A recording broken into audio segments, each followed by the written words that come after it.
MIM ગુજરાતમાં ચૂંટણી જે લડવાનો ઈરાદો કર્યો એ પ્રોપર કર્યો છે. કોંગ્રેસમાં તાકાત નથી ભાજપાને હરાવવાની. અમદાવાદ મ્યુનિસિપલ કોર્પોરેશનમાં માત્ર 21 સીટ ઉપર કેમ તમે તમારા પ્રતિનિધિ ઊભા રાખ્યા? પબ્લિક आज बैरिस्टर असदुद्दीन ओवैसी साहब के साथ जाना चाहती है. પહેલીવાર ગુજરાતની ચૂંટણીમાં આમ આદમી પાર્ટી અને એઆઈએમઆઈએમ પણ મેદાનમાં છે અને બીજેપી કોંગ્રેસ સિવાય લોકોને એક ત્રીજો વિકલ્પ આપી રહ્યા છે. અત્યારે આપણી સાથે એઆઈએમઆઈએમના વારિસ પઠાણજી જે સાંસદ છે તે અત્યારે ઉપસ્થિત છે. વાત કરવાના છે ગુજરાતના કોર્પોરેશનના ઇલેક્શનને લઈને. સર, તમારું ગુજરાત તકમાં સ્વાગત છે. Thank you. સર, એ કહો કે ગુજરાતમાં ઇલેક્શન લડવાનું પ્લાન કઈ રીતે બનાવ્યો તમે? એ જો અમે લોકો ડેમોક્રેટિક કન્ટ્રીમાં રહીએ છીએ, સંવિધાનનું પાલન કરીએ છીએ અને ડેમોક્રેસીમાં બધાને રાઈટ છે કે તમે ઇલેક્શન ચૂંટણી લડી શકો છો. તો અમારા જે પાર્ટીના પ્રેસિડેન્ટ છે બેરિસ્ટર અસદુદ્દીન સાહેબ, એની વાત થઈ બીટીપીના પ્રેસિડેન્ટ છોટુભાઈ વસાવા સાહેબ સાથે અને ડિસાઇડ કર્યું કે આપણે ગુજરાતમાં આ વખતે જે કોર્પોરેશનનો ચૂંટણી છે એમાં ભાગ હિસ્સા લેશું. તો અમે આવ્યા. અઠવાડિયા પહેલાં તમે જોયું હશે કે અમારા પ્રેસિડેન્ટ છે બેરિસ્ટર અસદુદ્દીન સાહેબ આવ્યા. અમે એક પબ્લિક મિટિંગ કરી અમદાવાદમાં. અમે ભરૂચ ગયા. ભરૂચમાં છોટુભાઈ વસાવા સાહેબ સાથે એક પબ્લિક મિટિંગ કરી. અમે મોડાસા અને બધી જગાઓ પર અમોને પબ્લિકનો વિશ્વાસ હાસિલ થઈ રહ્યો છે. એટલે અમને લાગે છે કે એમઆઈએમ ગુજરાતમાં ચૂંટણી જે લડવાનો ઈરાદો કર્યો એ પ્રોપર કર્યો છે, રાઈટ ટાઈમ પર કર્યા છે. તો લડી રહેલા છે હવે.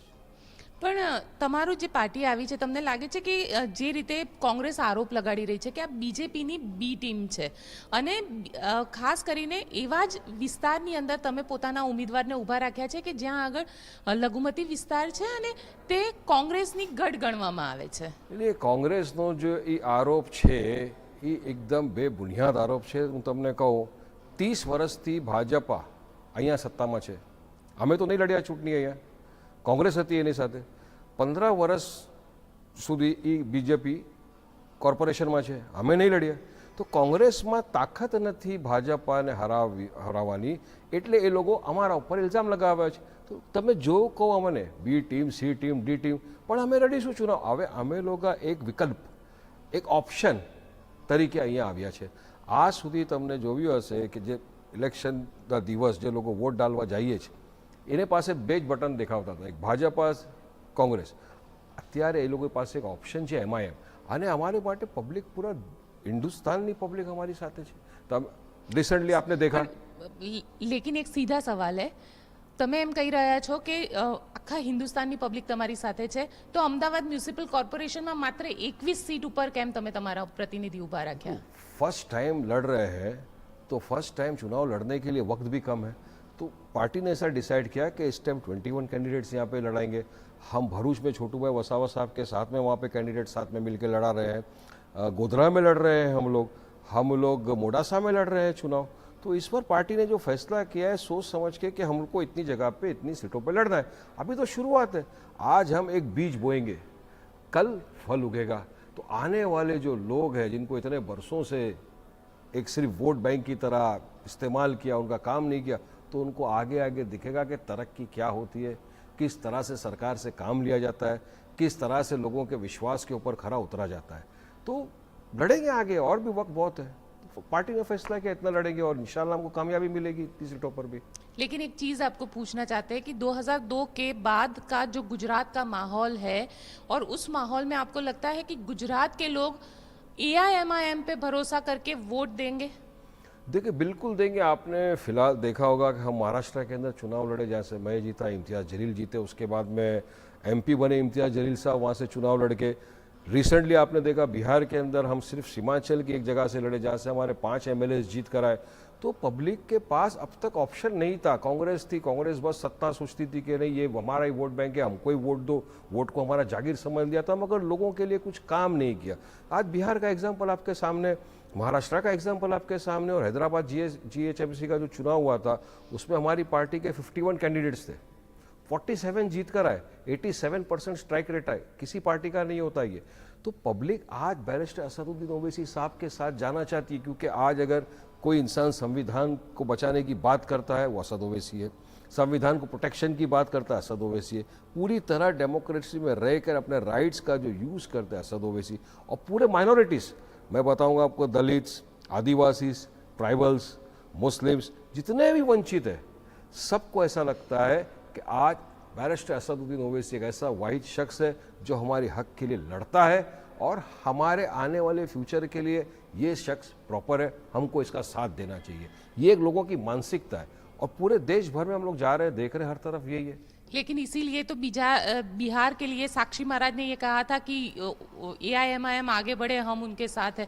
साक्षी महाराज ने जिस तरीके से, जिस लहजे में कहा था, क्या आपको लगता है कि वो बी टीम की और ही, मतलब वो बीजेपी पार्टी का ही आपने काम किया? उनका जवाब बिहार का, सीमांचल का आप डेटा देख लोगे तो आपके सामने आ जाएगा कि हम जहाँ जहाँ से लड़े वहाँ किसको फ़ायदा हुआ, किसको नुकसान हुआ। हमारे जीतने से किसी को नुकसान नहीं हुआ। हम सामने खड़े थे, एनडीए था, एनडीए सीट्स पे आया, तो हमारी वजह से कुछ हुआ ही नहीं। साक्षी महाराज को पहला डेटा चेक कर लेना चाहिए, वो डेटा साबित कर देगा। पूरे वोट तोड़ दिए हैं आपने, हमने डिवाइड कर दिया है वोट को। देखिए, हम बीजेपी को हराए, हम लड़ रहे हैं चुनाव तो बीजेपी को हराने के लिए लड़ रहे हैं, हम वोट डिवाइड करने के लिए लड़ रहे हैं। ये जो इल्ज़ाम है ये बेबुनियाद इल्ज़ाम है और ये इल्ज़ाम लगाते रहिए आप, कोई फ़र्क नहीं पड़ा। लेकिन हमारा एक ही बोलना है कि हम चुनाव लड़ रहे हैं जीतने के लिए और हमको बीजेपी को हराना है। सर, आप बीजेपी चुनाव जीतने के लिए लड़ रहे हैं, चलिए मान लिया आपने 21 सीट पर अपने उम्मीदवार को खड़ा किया। दानी लीमड़ा, जहाँ पे मुस्लिम बहुल इलाका है, वहाँ पे आपने अपने उम्मीदवार को क्यों नहीं खड़ा किया? देखिए, दानी लिमड़ा जो जगह की आप बात कर रहे हैं, वहाँ पे हमारे जो पार्टी के गुजरात प्रेसिडेंट है साबिर भाई काबलीवाला, उन्होंने सर्वे किया था, तो उनके मुताबिक ऐसा लगा कि इस वक्त वहाँ से नहीं खड़ा करना चाहिए, आगे खड़ा करेंगे। तो ऐसा सबसे ज्यादा वहीं पे दंगा हुआ था जब NRC वाला बात चला, तो पथराव भी वहीं पे हुआ, सबसे ज्यादा विरोध वहां पे हुआ। अब NRC की बात कर रहे हैं या CAA की बात कर रहे हैं, तो AIMIM को दानी लिमड़ा से इलेक्शन लड़वाना चाहिए फिर? हर चीज़ का पार्टी फैसला करती है, उसको सरेआम तो नहीं बोला जा सकता, पार्टी की थिंकिंग है ये, तो पार्टी का फैसला है कि इस बार वहाँ से नहीं लड़ेंगे, दूसरी जगह से लड़ रहे हैं ना, 21 जगह से, आगे फैसला करेगी पार्टी, वहाँ से भी लड़ेंगे आगे, फिलहाल नहीं लड़ेंगे। सर, लेकिन जनता के पास जब जाएंगे तो मुद्दा क्या रहेगा? क्योंकि मुद्दा सबसे बहुत महत्वपूर्ण है। विकास की बात, प्रधानमंत्री का गुजरात एक मॉडल स्टेट है जिसे 2014 में दिखा के उन्होंने चुनाव जीता है, देश का चुनाव जीता है। तो इस गुजरात के मॉडल स्टेट में आपका क्या मुद्दा रहेगा? देखिए, मुद्दे तो बहुत सारे हैं मैडम, जैसे कि गुजरात AMC कॉरपोरेशन का एनुअल बजट है 10,000 करोड़ रुपये, अगर 50 वार्ड है तो 200 करोड़ रुपये एक वार्ड में आना चाहिए, जो नहीं आ रहा है। कहाँ जा रहा है पैसा? ऑपोजिशन सवाल नहीं कर रहा है, जिसकी वजह से आज आप देखिए ना। और दूसरी बात, एक स्लॉटर हाउस अप्रूव हुआ है 2004 के अंदर, AMC ने अप्रूव किया, अब तक उसका काम चालू नहीं हुआ। क्यों ऑपोजिशन कुछ इसका सवाल नहीं कर रहा है? जो ओल्ड स्लॉटर हाउस जो जमालपुरा के अंदर, वो टोटल नॉन हाइजेनिक है, वहाँ से बीमारियाँ आ रही है। तो ये सारे मुद्दे कभी ऑपोजिशन ने रेज ही नहीं किए। जो हमने कहा है कि हमारे कॉरपोरेटर्स जब चुन के आएंगे तो वो ये सारे इश्यूज को रेस करेंगे। आज मुझे बताइए, ट्रैफिक का कितना प्रॉब्लम है यहाँ पे अहमदाबाद सिटी के अंदर, अगर ओल्ड सिटी की आप बात देख लो, लॉट ऑफ प्रॉब्लम, क्यों आज तक सॉल्व नहीं हुआ? AMC में करप्शन का आप देख लो, करप्शन का इतना बड़ा इशू है। तो हम लोगों ने जब पब्लिक के सामने आए तो हम ये दिखाना चाहते हैं कि हम स्कूल्स बनाने में मानते हैं, पब्लिक फैसिलिटीज़ देने में मानते हैं, हॉस्पिटल्स बनाने में मानते हैं, लोगों की जो समस्या है उसका निवारण करने में मानते हैं। और इस समस्या का हल कब आएगा? जब ऐसे लोग जीत कर कॉरपोरेशन में जाएंगे, जो सरकार की आंख से आंख मिलाकर बात करेंगे, अपनी बातों को रखेंगे, अपनी बातों को मनवाएंगे, फंड पास कराएंगे और लोगों का काम करके देंगे, तभी तो जाके कुछ लोगों को लगेगा हाँ हमने काम किया। और यही हमारा काम हैदराबाद में है, यही हमारा काम महाराष्ट्र में है, बिहार के अंदर भी हम ये काम कर रहे हैं। तो हम लोगों के सामने एक मॉडल पेश करते हैं। आज मैं आपको बताऊं, पूरे देश भर के अंदर, हिंदुस्तान में, आप मुझे बताइए कौन सी एक ऐसी पार्टी है जिसके पास 4 बड़े बड़े खुद के हॉस्पिटल्स हैं पब्लिक के लिए, वहाँ पे हर इंसान इलाज करा सकता है मुफ्त के अंदर, हिंदू, सिख, मुसलमान, हर आदमी सब फैसिलिटी ले सकते हैं। 12 स्कूल्स, कॉलेजेस, मेडिकल कॉलेज है। तो ये ऐसी पार्टी है जो पब्लिक के लिए काम करती है, एजुकेशन की फील्ड में, हेल्थ केयर में। वही विजन लेकर ओवैसी साहब का ये बोलना है कि हमको अक्के देश भर में वो मॉडल पेश करना है, हमको लोगों के लिए काम करना है। वही तो लेकर आज आए हैं ना पब्लिक के सामने कि हमको आप साथ दो, हम आपके साथ हैं, हमको इस तरह का इंफ्रास्ट्रक्चर सब जगह बनाना है। अब वो शुरुआत तो करना पड़ेगा कहीं से। आज गुजरात से शुरू हुआ है, बीज बोएंगे, कल फल उगेगा, आने वाली जो पीढ़ी है उसका आनंद उठाएगी। तो हमने शुरुआत कर दी है और यही विजन है हमारा, लोगों की सेवा। शुरुआत आपने कर दी है, विधानसभा में भी आपके लोग होंगे? पार्टी फैसला करेगी तो विधानसभा में भी लड़ेंगे, क्यों नहीं, बिल्कुल लड़ेंगे। तो एक चीज ये बताइए कि किसी भी चुनाव को जीतने के लिए वहां का संगठन होना बहुत जरूरी है। एआईएमआईएम का गुजरात में 20 दिन या हम कह सकते हैं 1 महीने पहले ये डिसीजन लिया गया कि एआईएमआईएम आएगी बीटीपी के साथ गठबंधन के जरिए। संगठन कहाँ है? देखिए, संगठन ऐसा है, बिल्कुल आपकी बात सही है कि हमको काफ़ी कम वक्त हुआ है आने को। हम छोटू भाई वसावा साहब की जो पार्टी है बीटीपी, उनके साथ में जुड़े हुए अलायंस के अंदर है। हमने आने के बाद में यहाँ पर प्रेसिडेंट हमारा अपॉइंट किया, साबिर काबलीवाला साहब को जनरल सेक्रेटरी अपॉइंट हुए। और आज आपको जानकर ये होगा कि 15 दिनों के अंदर हम गोधरा में, मोडासा में, अहमदाबाद में, ये सब जगहों पे अपनी ऑफिस हमने बनाए, लोगों को वहाँ का इंचार्ज बनाया और काम कर रहा है। तो संगठन तो जुड़ता जाएगा। मैं अकेला ही चला था राह जानी मगर, लोग मिलते गए, काफिला बढ़ता गया। तो यही हम लोग करेंगे, आगे बढ़ेंगे। स्टार्ट किया है ना, जैसा मैंने बताया, हमने चालू किया है, शुरुआत की है और मुझे यकीन है कि हम इंशाल्लाह ताला इसमें कामयाब होंगे। यहाँ पे अहमदाबाद, गोधरा, मोडासा, तो 22 तक संगठन बनकर तैयार हो जाएगा? फिलहाल भी तैयार है, पूरी तरह से हम तैयार है चुनाव लड़ने के लिए। आज हम आए कैंपेनिंग करने के लिए, असद साहब आके गए, पब्लिक मीटिंग में आपने देखा कितना रश था। बड़े बड़े जब लीडर्स आते हैं उनमें इतना रश नहीं होता जितनी असद साहब की सभा में इतना रश था। रिवर फ्रंट पे जो रखे थे, भरूच में इतनी पब्लिकों की मोहब्बत हमको मिली। वापस भी आएंगे असद साहब, अपनी पब्लिक मीटिंग करेंगे, जलसा करेंगे और लोगों की मोहब्बत है। लोग बुलाते कि नहीं, हमको आई है असद भाई, हमारी भी आवाज़ बनी, हमारे लिए भी लड़ी। आएंगे, लड़ेंगे, डेमोक्रेसी के अंदर संविधान के दायरे में रहकर अपने हक की लड़ाई लड़ते रहेंगे। उस दिन मैंने ओवैसी साहब को भी ये सवाल पूछा था कि प्रधानमंत्री का ये गृह राज्य, अमित शाह का ये गृह राज्य, उन्हीं के गृह राज्य में एआईएमआईएम आई है, वजह? कि मैं भारत का एक वासी हूँ, संविधान पूरे भारत के लिए, इसमें एक स्टेट गुजरात भी है। गुजरात किसी एक का नहीं हो सकता, गुजरात हम पूरे देशवासियों का है। हम लोग यहाँ पे आए लड़ने के लिए और इत्तेफाक से मैं भी गुजरात का हूँ।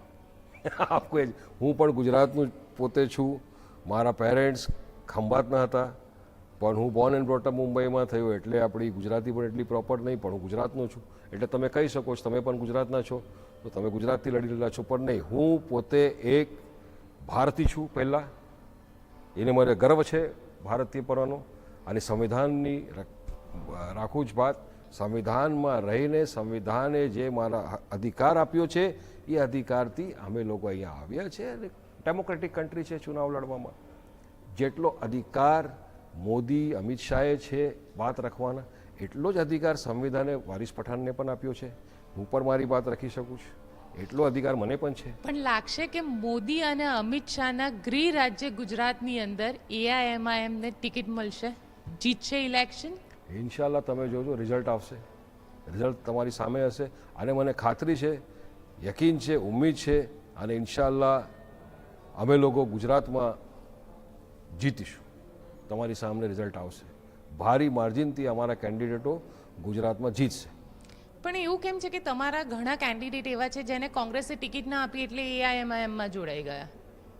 નહીં, એવું નહીં, કેટલાક લોકો અમારી પાસે કોંગ્રેસ છોડીને આવ્યા છે। હવે જે સાબિરભાઈ કાબલીવાલા છે એ તો કોંગ્રેસના એમએલએ હતા અને એમને પહેલા, પણ એ એક પણ આવી સમયે ગયા। ટિકિટ નહોતી આપી અને એ કોંગ્રેસથી નારાજ ચાલતા હતા।